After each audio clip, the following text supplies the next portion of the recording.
Which of the following describes a simple dipole oriented parallel to the Earth's surface? A ground wave antenna. B, a horizontally polarized antenna. C, a rhombic antenna. D, a vertically polarized antenna. That's B, Larry. WB9FCU. Marsh, what is a disadvantage of the rubber duck antenna supplied with most handheld radio transceivers when compared to a full-size quarter-wave antenna?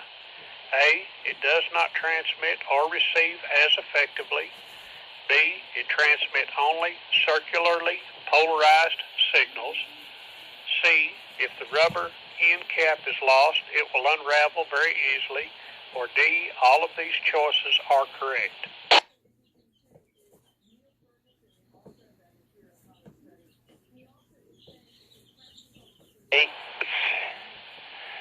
Two bottom ones throughout, but it does not transmit or receive as efficiently. And so the answer would be A. Thank you, sir.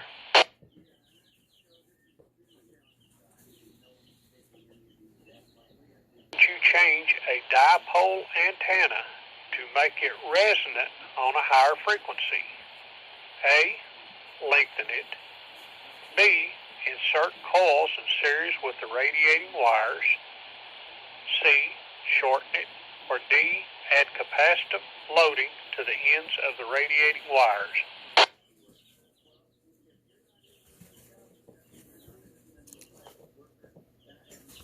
Say shorten it, KL5EDP. You shorten it, you raise the frequency, and lengthen it, you lower the frequency. WB9FCU. Thank you, sir. Are there any comments, questions, or whatever on any of the questions up to this point? I have a comment. Mr. Steve. On the question you just asked, what if it's already too short?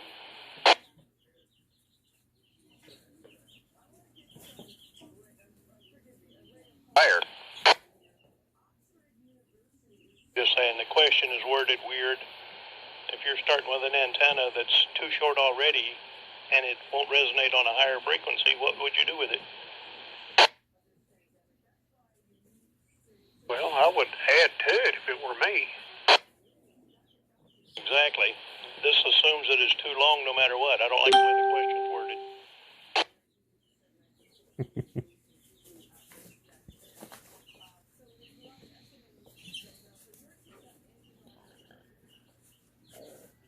And I say that as if you're dialing in a mobile antenna and you can't get it to resonate at your higher frequency, and your question here says to shorten it, it's already too short, then you got a problem. There's another way of doing that, but we'll save that for another time. Hey, Bob, are you At now. I think I double with you there, Larry.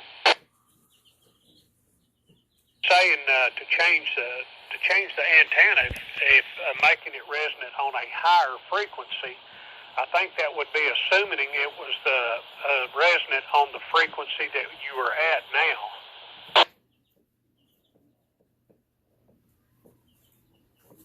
Yeah, there's a crazy section on that. I agree with Steve. There is one point in there, though, and that's, they mentioned dipole. It's not a mobile antenna. It'd be a dipole antenna. So, I don't know.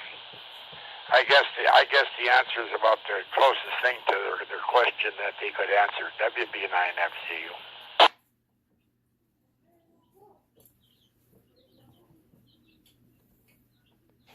Next question.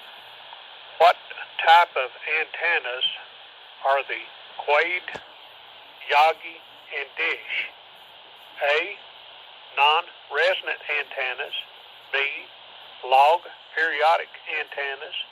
C, directional antennas, or D, isotropic antenna?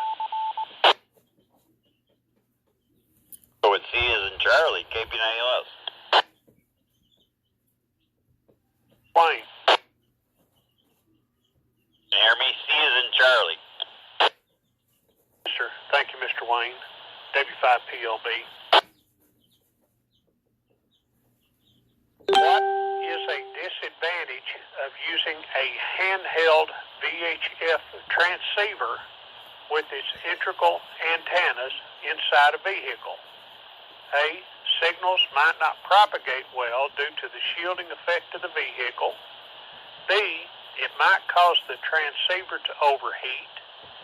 C, the SWR might decreasing the signal strength. Or D, all of these choices are correct.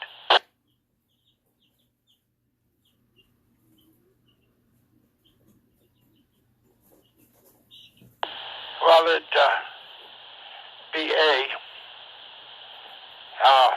Answer, it'd be due to the shielding effect of the vehicle. I've had that problem myself. The other thing I want to comment on, though, is, down here we got a lot of metal roofs, and that'll do the same thing.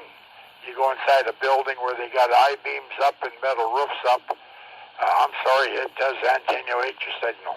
WB9FCU. Thank you, Mr. Marsh.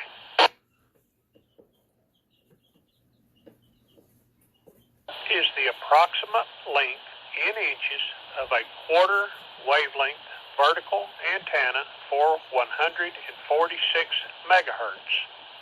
A, 112, B, 50, C, 19, or D, 12?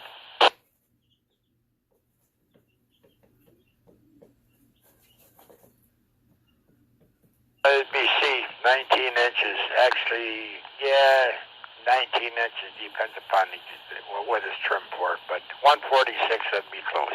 WB9FCU. Thanks, sir. Any comments?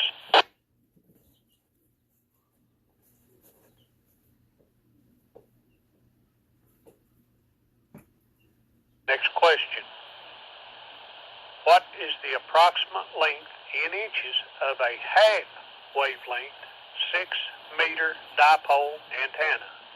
A, 6, B, 50, C, 112, or D, 236?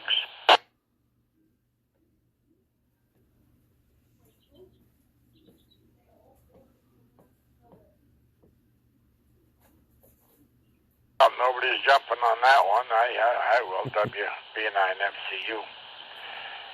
Yeah, that's 112 inches. That's the approximate. Plus or minus a little bit, but yeah, that's on a dipole again. WB9FCU.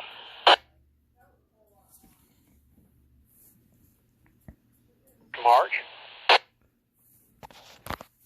In which direction does a half-wave dipole antenna radiate the strongest signal? A, equally in all directions. B, off the ends of the antenna. C, broadside to the antenna. Or D, in the direction of the feed line.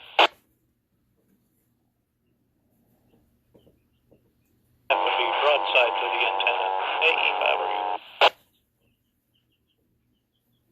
Okay, that was a double, but I did hear Mr. Steve in there saying it was C, broadside to the antenna. I'm sorry, I didn't hear whoever else was transmitting.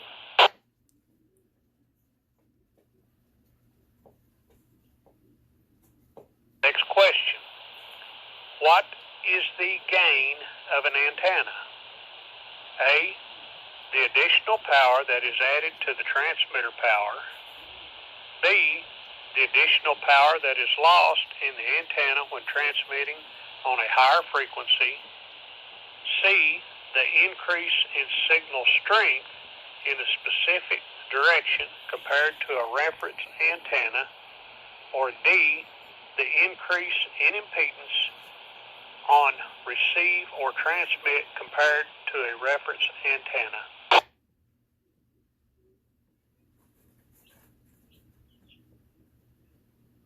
Well, WB9FCU here in again, Larry. It's going to be, C is going to be the answer to that. Increases signal strength. You're not actually increasing the transmit power, it's just the signal strength in that direction.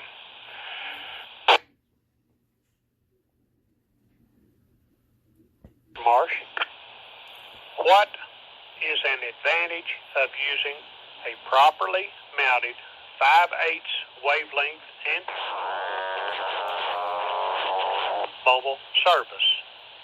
A, it has a lower radiation angle and more gain than a quarter wave length antenna. B, it has a very high angle radiation for better communication through a repeater. C, it eliminates distortion caused by reflected signals. Or D, it has 10 times the power gain of a quarter wavelength design.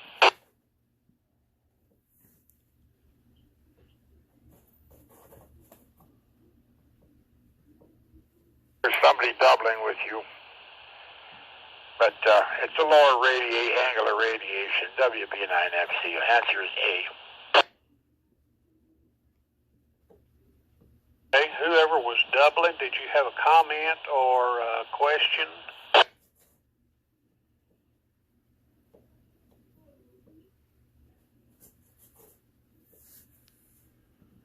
Okay.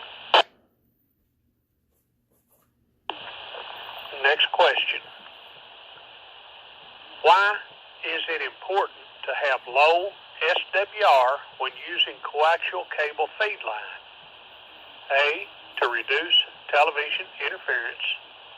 B, to reduce signal loss. C, to prolong antenna life. Or D, all of these choices are correct.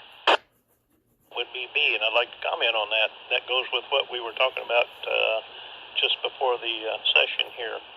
That's the reason you don't want to use a longer length of RG8X on HF or VHF or UHF. It's not because it'll cause you an issue with your radio as far as SWR goes. It's because you won't get any signal to the antenna. Hey, E5, are you? Steve, any other questions or comments?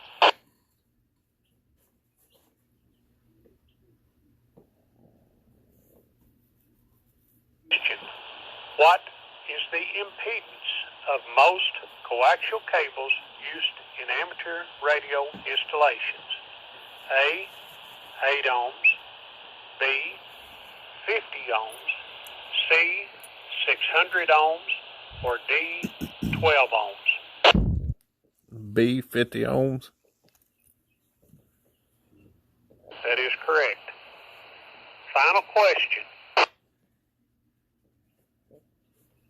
Why is coaxial cable the most common feed line selected for amateur radio antenna systems? A, it's easy to use and requires few special installation considerations. B, it has less loss than any other type of feed line. C, it can handle more power than any other type of feed line. Or D, it is less expensive than any other type of feed line.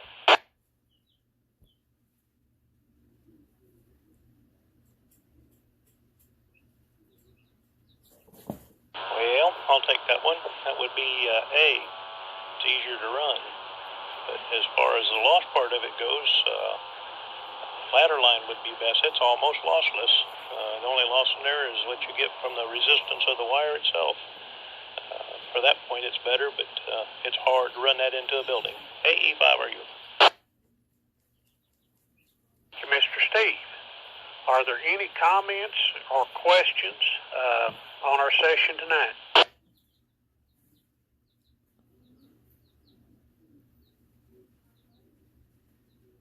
I'd like to thank everyone that participated tonight, and I hope everyone's having a good day. And this is W5POB, and we will be standing by for net.